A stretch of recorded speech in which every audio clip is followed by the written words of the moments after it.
Hola, buenas tardes a todos. Bienvenidos al Ateneo número 702, denominado De la evidencia a la infraestructura, arquitectura y resultados de los sistemas de apoyo a la decisión oncológica. Mi nombre es Celeste Lema, yo soy médica pediatra y actual residente de informática en salud del Hospital Italiano y voy a estar acompañándonos en esta presentación. En el día de hoy realizaré en primer lugar una introducción al concepto de sistemas de soporte a la toma de decisiones, explicando por qué su aplicación en oncología. En segundo lugar, analizaré el primer artículo que nos brindará información acerca del panorama general de estos sistemas de soporte en este campo oncológico, con evidencia actualizada. Posteriormente, repasaré el segundo artículo relacionado al diseño y a la infraestructura necesaria para el desarrollo de un CSS multimodal. Y por último, me voy a detener unos minutos en las conclusiones finales. Ahora sí, comencemos. Empecemos desde el concepto principal. Sé que se estuvo charlando un poco en los Ateneos anteriores, pero me parece importante refrescarlo de manera breve y enfocado fundamentalmente en el contexto oncológico. Dicho todo esto, empecemos. ¿Qué es un sistema de soporte a la toma de decisiones o un CSS por sus siglas en inglés? Se trata de un sistema informático diseñado para ayudar a los profesionales de la salud a tomar decisiones justo a tiempo sobre pacientes individuales. Representan uno de los puentes más importantes entre la ingeniería de datos y la práctica médica. ¿Y cuáles son los objetivos principales? El objetivo principal es brindar soporte a las decisiones, como mencionamos anteriormente, en el punto de atención. No reemplaza el juicio clínico, sino que estructura, prioriza y presenta la información para que el profesional decida con mayor evidencia y menos carga cognitiva, mejorando la seguridad del paciente, disminuyendo el error no intencional y estandarizando los procesos, llevando al objetivo global de mejora en la calidad de atención. Hay muchas clasificaciones disponibles, pero solamente abordaremos aquellas que van a ser referenciadas en los distintos artículos. Por un lado, podemos clasificarlos según la fuente de conocimiento. Aquellas basadas en conocimiento podríamos decir que son los IDCs clásicos. Contienen una base de conocimiento y un motor de inferencia. Por otro lado, tenemos aquellas que no son basadas en conocimiento, que usan inteligencia artificial o machine learning en lugar de reglas explícitas programadas por expertos. Representan el área de mayor expansión actual, aunque enfrentan el desafío de la interpretabilidad o las famosas cajas negras y la disponibilidad de datos. Por otro lado, podemos agruparlos según el modo de intervención en el flujo clínico, siendo aquellos IDCs pasivos los que ofrecen información o recomendaciones a demanda, sin interrumpir activamente el flujo de trabajo clínico. El usuario debe consultarlos. Por otro lado, tenemos los IDCs activos, que se integran directamente al flujo clínico, dando recomendaciones y alertas en tiempo real mientras se trabaja. ¿Y por qué la oncología es un terreno fértil para el desarrollo e implementación de los sistemas de soporte? La respuesta la podemos dividir en cuatro aspectos. Por un lado, tenemos un alto volumen y complejidad en la evidencia. Estamos dirigiéndonos hacia una medicina de precisión que involucra distintos tipos de datos que también complementa este segundo aspecto que es justamente la heterogeneidad de los datos por paciente. Tenemos aquellos datos imagenológicos, genómicos, clínicos y todos ellos nos ayudan para tomar la conducta indicada para el paciente que tenemos en el consultorio en ese momento. En tercer lugar, nos sirven para poder dirigir estos recursos costosos a la población adecuada. Y por último, y en cuarto lugar, mejorar la eficiencia de cada consulta. Este es otro de los objetivos y por qué están desarrollándose en el ámbito oncológico. En resumen, los oncólogos hoy dedican gran parte del tiempo a navegar en la historia clínica en lugar de estar con el paciente. Y este es uno de los objetivos que se intenta mitigar a partir del sistema de soporte. Y si viajamos en el tiempo de cuando se construyó el primer CSS en oncología, nos deberíamos remontar al año 1981. Un sistema de soporte que fue desarrollado en Stanford, llamado OncoSync. Se implementó inicialmente en el Stanford Oncology Day Care Center, específicamente enfocado para linfomas. Dentro de sus funcionalidades principales se destacó por ofrecer recomendaciones de protocolos, alertar acerca de toxicidades pasadas y modificaciones de dosis previas. Entonces, con todo lo mencionado, podemos decir que el enfoque de los ISS o su propósito principal se apoya en el teorema de Friedman, que establece que una persona que trabaja en colaboración con un recurso informático es superadora a esa misma persona sin asistencia. El CDSS es la instancia operativa de este teorema. Habiendo realizado una breve revisión de estos conceptos principales, nos dirigimos al primer artículo. El artículo fue publicado en el 2023 en el CIRBEL. Se denomina Evaluación de los sistemas de apoyo a la toma de decisiones clínicas en oncología, una revisión sistemática actualizada. Los autores pertenecen a la Universidad de Minnesota, Escuela de Salud Pública y Facultad de Derecho y la Universidad de Florida. El grupo de trabajo pertenece al Radiation Medicine Program de Toronto, con Roman como autor senior referente en automatización e inteligencia artificial aplicada a oncología. La literatura previa de Pawlowski en 2019 ya había señalado la escasez de evidencia de resultados clínicos asociada a la implementación de CDSS en oncología. Sin embargo, entre el 2016 y el 2022 se produjeron avances sustanciales en la tecnología de información en salud, mayor integración con la historia clínica, maduración de sistemas de órdenes electrónicas y aparición de herramientas basadas en resultados reportados por los pacientes. Los autores identificaron esta ventana temporal como una brecha a cumplir. La pregunta es simple pero relevante. ¿La evidencia de eficacia se sostiene o se robustece o se diluye a medida que estos sistemas se vuelven más sofisticados? El objetivo explícito es explorar el impacto de los sistemas de soporte sobre los resultados medibles en la práctica oncológica clínica, actualizando y sintetizando la evidencia publicada. Se restringe el análisis a estudios que evaluarán la toma de decisiones en tiempo real, no retrospectiva, y que compararán resultados cuantitativos entre un grupo de CSS y un grupo control. Este recorte metodológico es relevante, excluye deliberadamente estudios de solo desarrollo tecnológico o validación técnica sin evaluación clínica comparativa. Se identificaron 3.369 estudios tras eliminar duplicados, de los cuales 2.991 fueron excluidos en el cribado de título y resumen, y 378 pasaron a revisión de texto completo. De estos 19 cumplieron criterios de inclusión finales. Sumados a los 24 estudios de revisión original de Pawlowski, el corpus total analizado asciende a 43 estudios. En total, 43 publicaciones fueron analizadas, combinando los hallazgos del periodo actualizado con los del estudio original.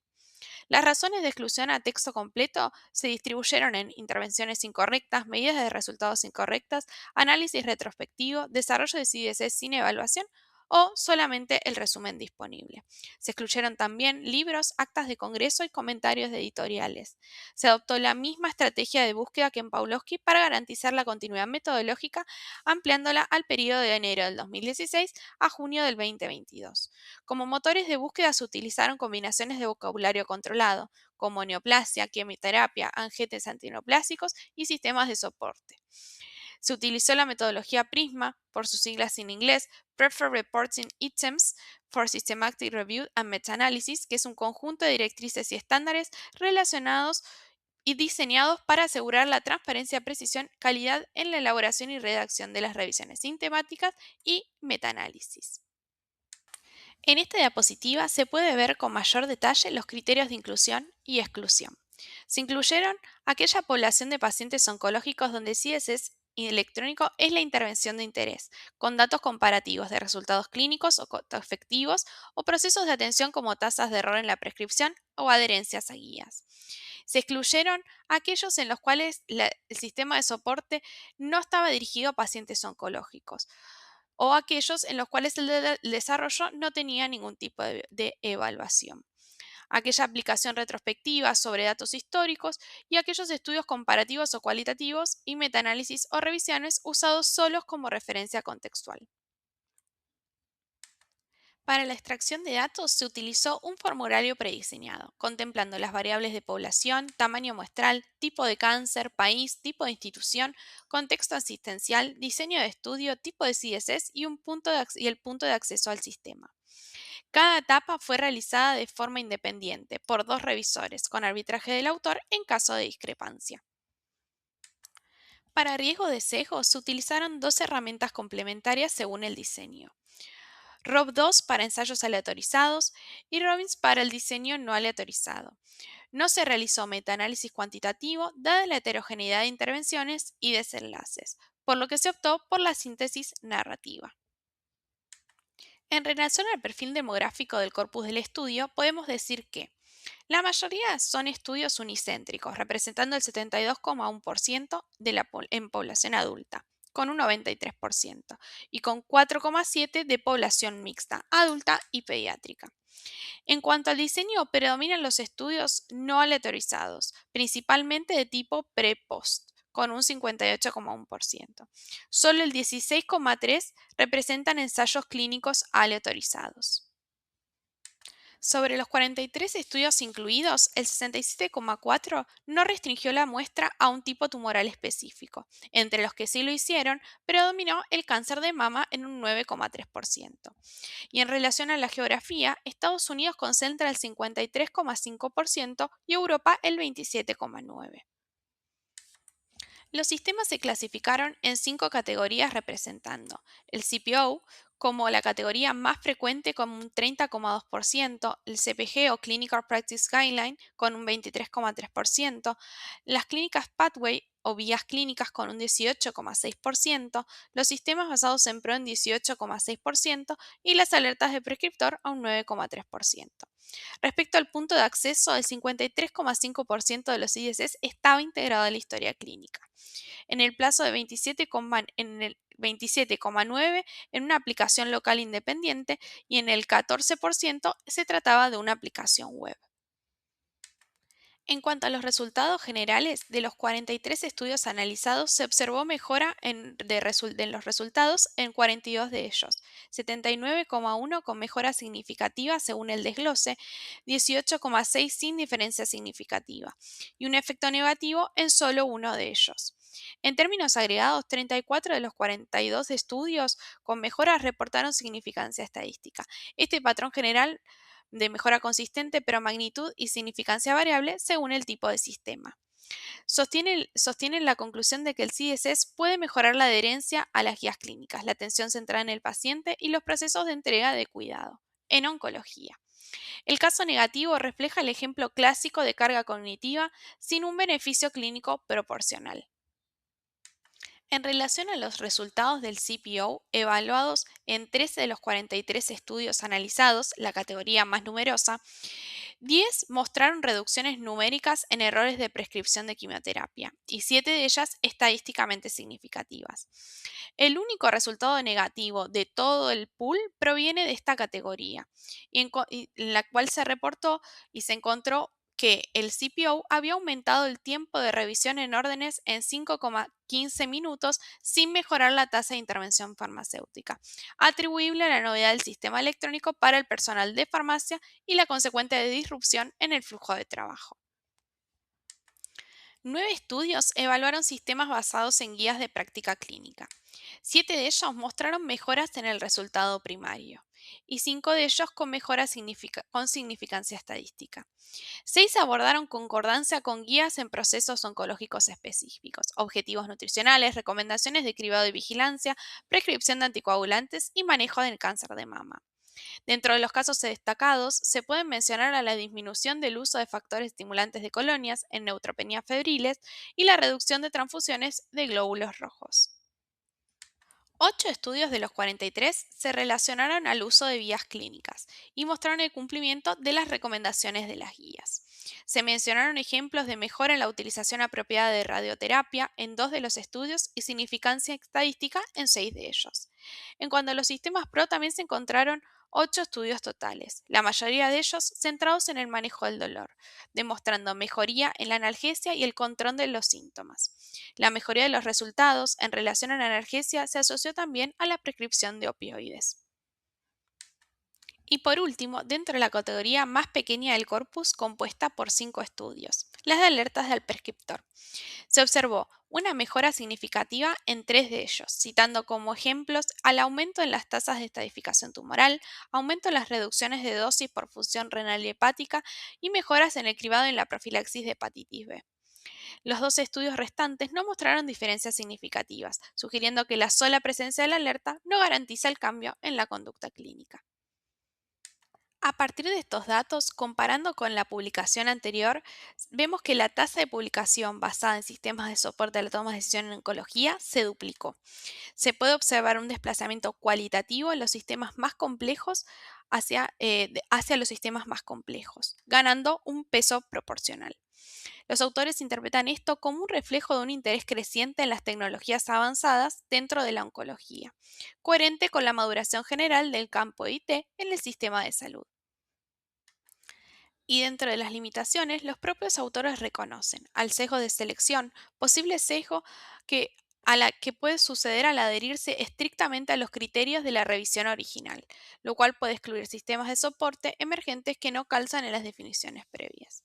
El sesgo de publicación potencial, dado que la mayoría de los estudios no son ensayos clínicos registrados prospectivamente, lo cual favorece a la publicación de resultados positivos.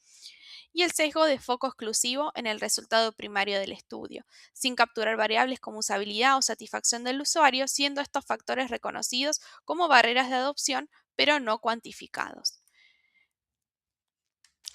Y habiendo realizado la revisión del primer artículo, estamos en condiciones de, ahora sí, ejecutar el análisis crítico.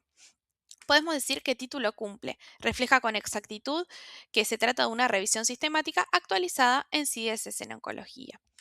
El resumen detalla el método y el hallazgo agregado, pero por ahí podríamos decir que no detalla la heterogeneidad de los distintos ISS incluidos, pero cumple. En cuanto a la validez interna, la selección de la muestra es adecuada para una revisión. Se utilizaron los criterios Prisma y se utilizaron dos cribados, aunque el grado de acuerdo en intervalador no está tan claro en el abstract.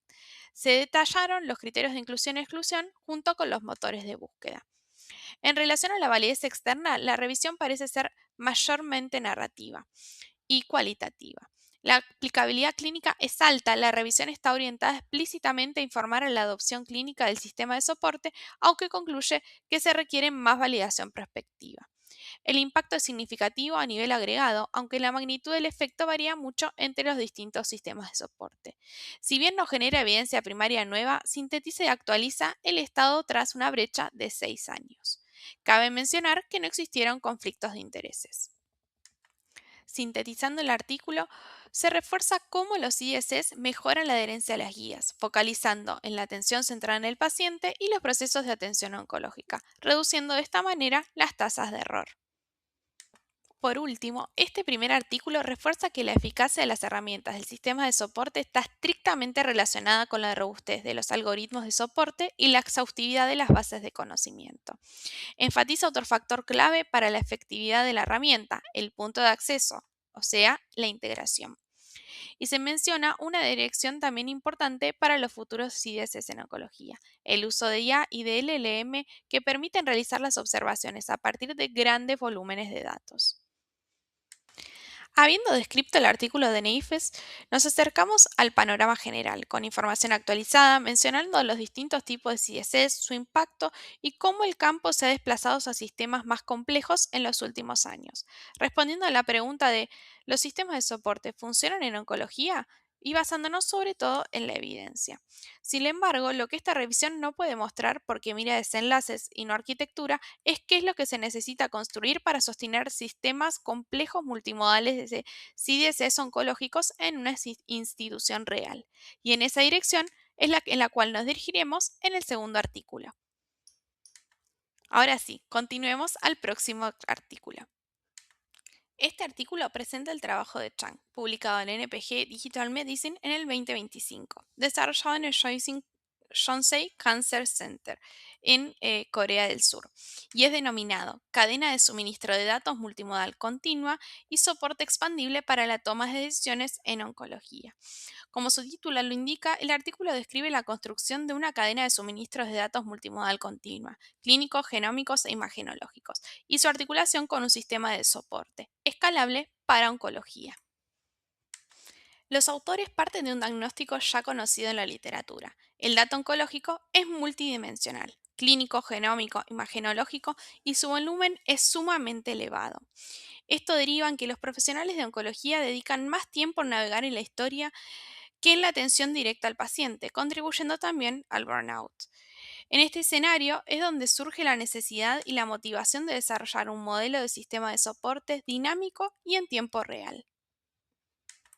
El objetivo de este estudio es presentar un esfuerzo colaborativo institucional para establecer una cadena de suministro de datos integral en oncología, en un modelo persistente, flexible y escalable. Este objetivo tiene dos componentes diferenciables: la infraestructura de datos en sí y su aplicación concreta como sustrato de un sistema de soporte. Es importante remarcar que el artículo no evalúa un algoritmo predictivo aislado, sino la infraestructura completa como habilitador de sistema de soporte y de investigación. Es un estudio descriptivo de desarrollo e implementación de un sistema e infraestructura informática. El cuerpo central es la descripción metodológica de la construcción de la infraestructura de datos y de un sistema de soporte. A su vez, también cuenta con distintos componentes metodológicos internos. Una corte retrospectiva descriptiva para caracterizar la base de datos de 171.128 pacientes, 11 tipos de cáncer de que fueron de enero del 2006 a marzo del 2022. Un estudio de validación de exactitud para los modelos, comparación de la clasificación automática contra la revisión manual como estándar de referencia, y a la evaluación de tipo usabilidad a partir de una encuesta transversal para el sistema de soporte, incluyendo a 33 profesionales, 5 casos y una escala de 6 puntos. Cuenta también con la aprobación del Comité de Ética y ahora veremos cómo se compuso y cuáles fueron los controles de calidad de los datos seleccionados. En cuanto a la escala y el alcance de los datos, sabemos que la base se denominó YCDL por Jonesy Cancer Data Library y se construyó al momento del análisis con el registro de 171.128 individuos diagnosticados con 11 tipos de cáncer distintos, recolectados entre enero del 2006 y marzo del 2022 en un único centro académico. Cada caso incluye 817 variables comunes a todos los tipos tumorales, más un número de variable de variables específicas por cáncer, con una mediana de 61. Esta escala de bases de datos es uno de los elementos que sustenta la relevancia del trabajo, como caso de referencia institucional. Al mismo tiempo, se establecieron las bases de datos independientes para cada tipo de cáncer para agilizar la ejecución de consultas de SQL complejas. Los datos identificados del paciente se pseudoanonimizaron, componiéndose a partir de varias condiciones. Un número desidentificado del paciente asignado a cada paciente en función de un código diagnóstico que coincide con el CIE-10 de su cáncer primario y un número anonimizado generado a partir del número de visitas de paciente. De todos modos, se menciona que el uso del programa hasta el momento es puramente interno. Posteriormente, se implementó un sistema de control de calidad de datos, basado en 143 comparaciones lógicas humano-dirigidas, 70 para datos faltantes, 41 para validez temporal, por ejemplo, que la fecha de finalización de radioterapia sea posterior o coincidente con su inicio, 15 para valores atípicos, 13 para selección múltiple y mediciones temporales y 4 para datos duplicados o inconsistentes. Estos criterios se aplicaron según 4 dimensiones de completitud, validez, consistencia y exactitud, alineadas con marcos estándar de calidad de datos en salud. Ahora nos dirigimos a la arquitectura general que se construyó a partir de los datos previamente mencionados. La figura 1 del artículo esquematiza el flujo completo.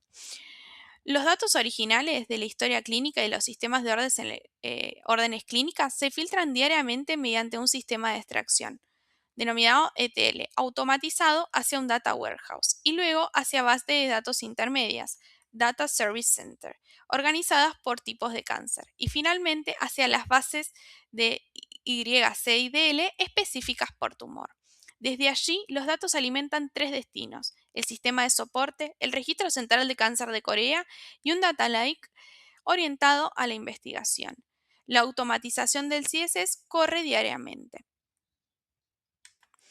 Haciendo foco en el proceso de ETL correspondiente por sus siglas en inglés al Extract, Transform and Load, se describe una etapa de definición y configuración de un corpus de base de datos personalizado, diseñado para optimizar la extracción de terminología médica, abreviaturas y errores ortográficos recurrentes, frecuentes en informes de patología.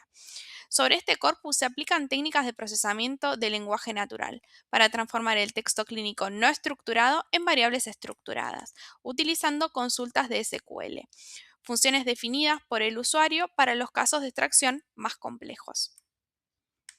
Para validar el ETL basado en procesamiento de lenguaje natural, evaluaron 50 casos por tipo de cáncer, seleccionados del 30% de superior en completitud de datos.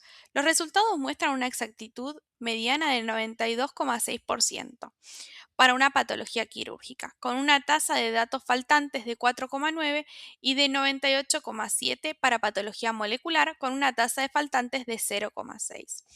Esta brecha de desempeño entre ambos dominios es consistente con la mayor variabilidad lingüística y estructural de los informes de patología quirúrgica frente a los de patología molecular, que son más estandarizados.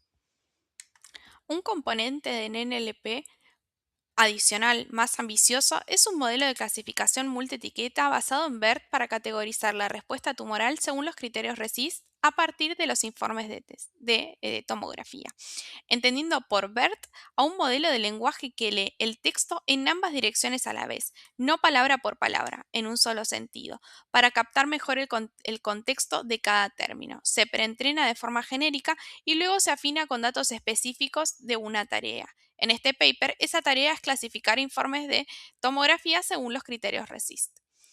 RECIST, por sus siglas de Response Evaluation Criteria in Solid Tumors, se reconoce con estas siglas al estándar internacional para clasificar objetivamente la respuesta de un tumor sólido al tratamiento a partir de mediciones de estudios de imágenes, típicamente de tomografías. La lógica general del score se basa en seleccionar lesiones diana de hasta 5 en total y máximo 2 por órgano, al inicio del tratamiento, sumar sus diámetros mayores y en cada control posterior recalcular esa suma para clasificar la respuesta en una de las 4 categorías. Ahora sí, habiendo hecho esta breve aclaración, retomamos la descripción del artículo. El modelo fue entrenado sobre 6.765 informes y validado testeado sobre 1.000. El modelo alcanzó un AURUC de 0,956 y un F1 de 0,823. 2.859 informes de tomografía fueron sometidos aleatoriamente al etiquetado manual multietiqueta por 4 expertos en radiología, basados en la clasificación RECIST. Se empleó el modelo BERT preentrenado y se ajustó para las tareas posteriores de clasificación multietiqueta. Sin embargo, la exactitud fue heterogénea, según categoría, siendo 72,3 para predecir el día de progresión dentro de una ventana de 30 días, pero solo de 27,3 y 15,4 para las categorías de enfermedad estable y enfermedad progresiva, respectivamente. Se generaron gráficos de supervivencia de Kaplan y Meiner a los 11 tipos de cáncer según el estadio tumoral con intervalos de confianza del 95%. El tiempo de supervivencia se definió como un intervalo de tiempo entre el diagnóstico inicial y la muerte o el último seguimiento. En esta diapositiva se observa con mayor detalle el ejemplo en el caso de cáncer de colon. Habiendo seguido todo este recorrido, vamos llegando al diseño de las 4 interfaces del sistema de soporte. En primer lugar, tenemos la visualización tridimensional de la carga tumoral global sobre archivos DICOM. En segundo lugar, tenemos el seguimiento longitudinal tumoral a partir del gráfico de la carga tumoral. En tercer lugar, tenemos el panel reservado para una futura integración con modelos predictivos para la supervivencia individual. Y por último, tenemos una línea de tiempo interactiva que resume cronológicamente el recorrido asistencial completo del paciente. El diseño es centrado en el paciente. Se emplean números de identificación del paciente pseudo-anonimizado.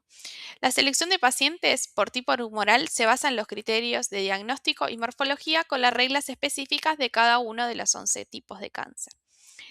El control de acceso al sistema es basado en roles, con 2 capas de verificación de identidad dentro de una red hospitalaria aislada.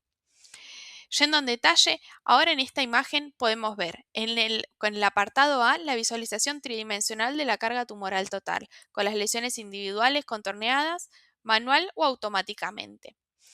En el punto B podemos ver el seguimiento longitudinal del tumor en forma de gráfico, que representaría la carga tumoral. En el punto C tenemos la sección que muestra las curvas de supervivencia para evaluar y predecir los resultados individuales de los pacientes mediante la integración potencial de cualquier modelo. Y en el punto D lo que podemos observar es el resumen completo de la evolución del cáncer de un paciente, incluyendo el historial de tratamiento, el seguimiento y el estado de la enfermedad.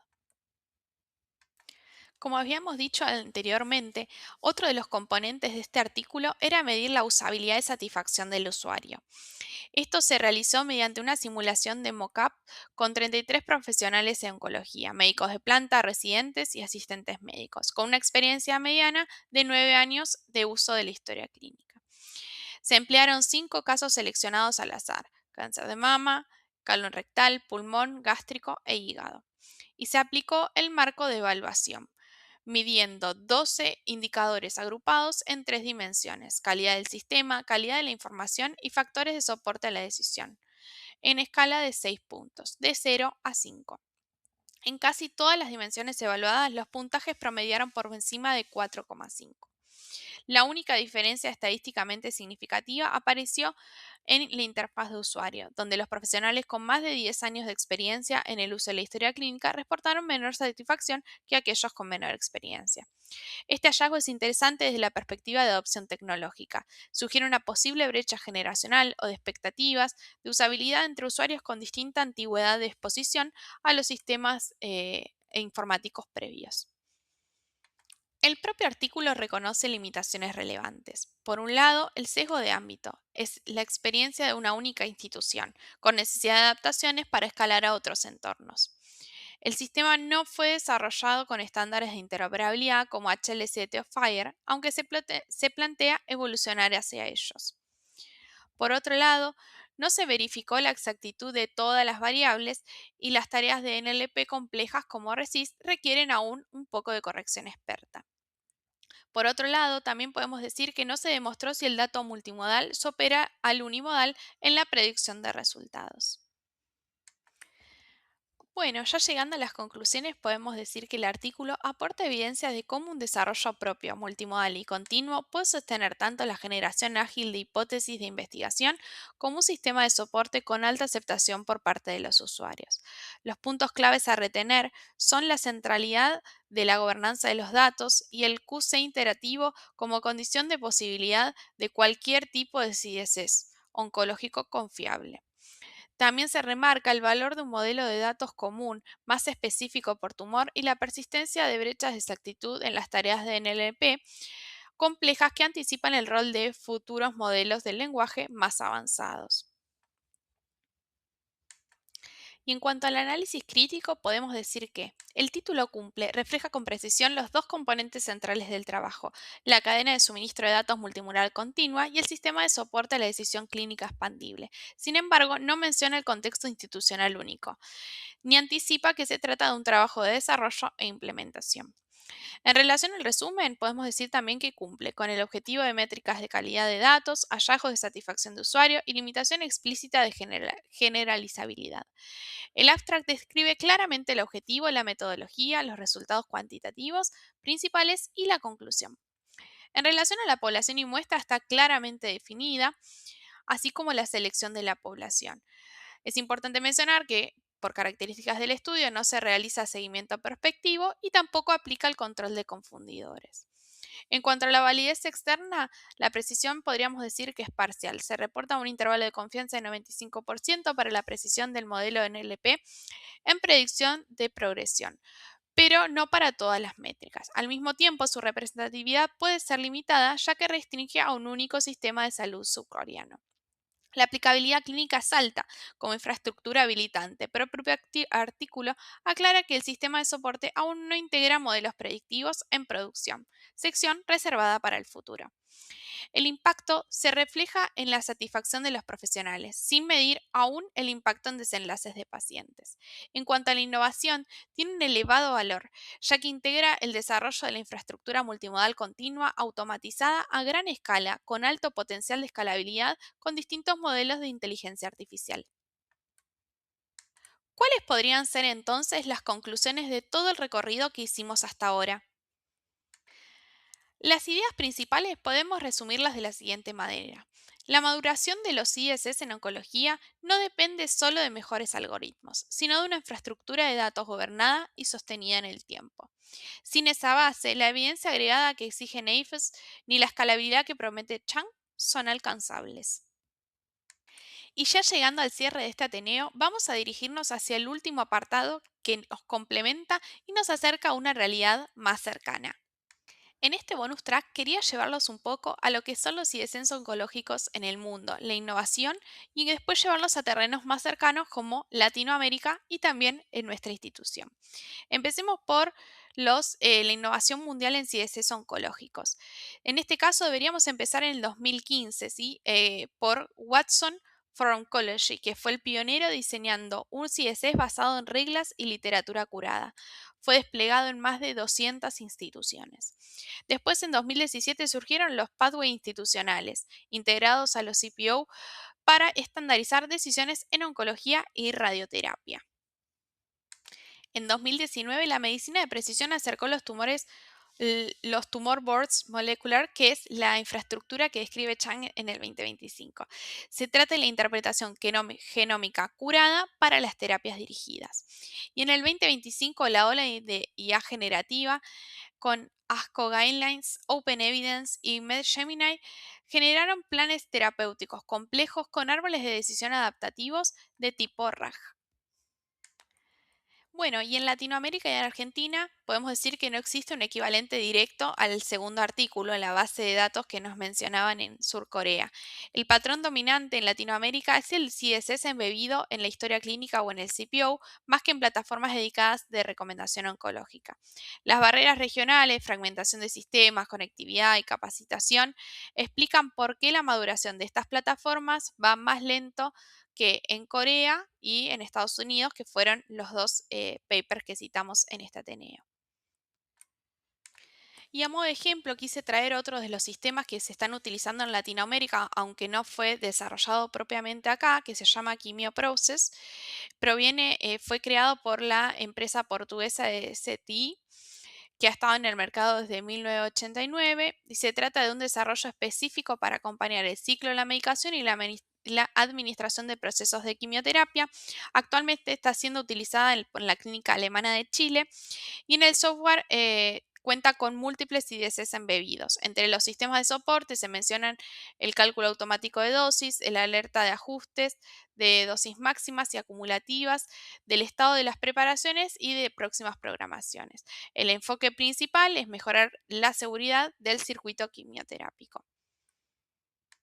Bueno, estas son algunas de las capturas de pantalla que puede conseguir de este QimioProcess, donde se pueden observar así de manera muy rápida, a partir de colorimetría e iconos, cómo se alertan los distintos estados de la medicación. También cuenta con un calculable para lo que decíamos, los que son las dosis, también a partir de los datos antropométricos, y cuenta también con un icono en donde se pueden solicitar apoyo para que nos brinde distintos tipos de soporte. En relación a, bueno, a lo que es ya nuestra institución, al Hospital Italiano, solamente mencionarles que nosotros contamos en la historia clínica con estos sistemas de soporte también embebidos e integrados. Tenemos aquellos que refieren a lo que son las dosis máxima. Cuando una dilución fue modificada, también aparece un icono respectivo que nos lo selecciona. También se detallan lo que son las dosis teóricas de aquellas dosis que fueron indicadas y en el caso de el paciente haber sufrido algún cambio de peso o algún otro cambio en la antropometría, también se señala a partir de un icono para que el médico sepa a partir de qué peso está indicando el protocolo de infusión. Solamente mencionar que al momento de seleccionar también los protocolos, el sistema del Hospital Italiano provee los distintos variables analíticas que uno debería pedir dependiendo del protocolo seleccionado, así que actuando también como un sistema de soporte. Y a modo de cierre, quisiera enfatizar en que toda esta arquitectura existe para sostener y no reemplazar la relación médico-paciente. Así como lo dijo Eric en Deep Medicine en 2019, que la mayor oportunidad que ofrece la IA no es reducir errores ni la carga de trabajo, ni siquiera curar el cáncer, es la oportunidad de restaurar el vínculo humano, la confianza entre pacientes y médicos. Bueno, muchas gracias a todos por el tiempo, por las predisposiciones. Espero que les haya sido de interés. Acá les dejo mi contacto y estaremos viéndonos el próximo jueves con el Ateneo de la doctora María Clara Horn. Muchas gracias a todos.